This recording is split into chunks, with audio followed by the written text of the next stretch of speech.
हैं, लेकिन आप ये ऐसा वक्तव्य क्यों दे रहे हैं कि संविधान को यदि आग लगाने का नंबर आया तो मैं सबसे पहले आग लगाने में पहला व्यक्ति हूँगा।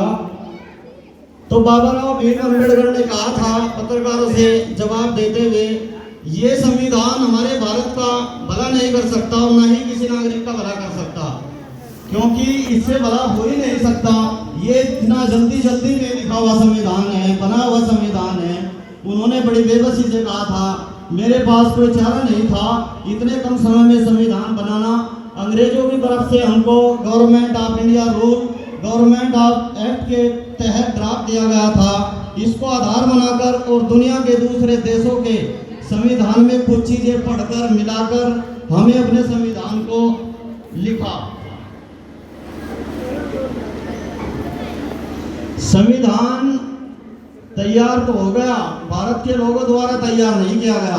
इस तरह से अंग्रेजों के बनाए गए कानून पर आधारित है।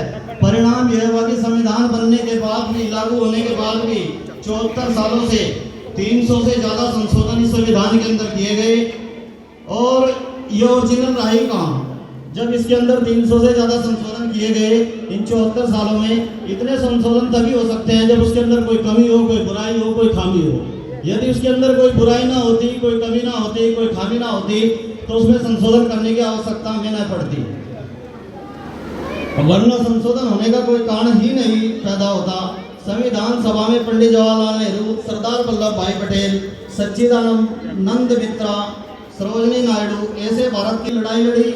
उस कल्पना को यह संविधान कहीं भी पूरा नहीं करता और शहीदों के सपने संविधान से पूरे नहीं हो पाएंगे, पक्का है। और उसके बयान आज हमारे सामने हैं। 74 सालों में हमें दिखाई दे रहा है न वो संविधान इस देश का भला कर पा रहा है, न समाज का भला कर पा रहा है। बड़ी भारी हमसे भूल हो गई।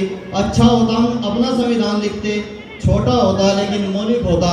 ये विचार इस देश के नेता लिख रहे हैं। इस भारत माता को आजाद कराने के लिए 7,32,000 नौजवानों ने अपने प्राणों की आहुति देकर के भारत माता को आजाद कराया।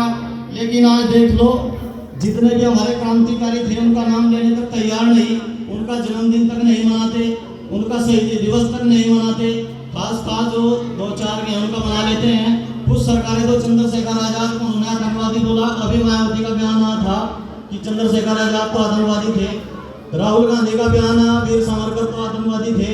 लेकिन वीर सावरकर का जब आप इतिहास पढ़ेंगे, जब उनको काले पानी की सजा हुई, 9/9 की वो कोठरी थी।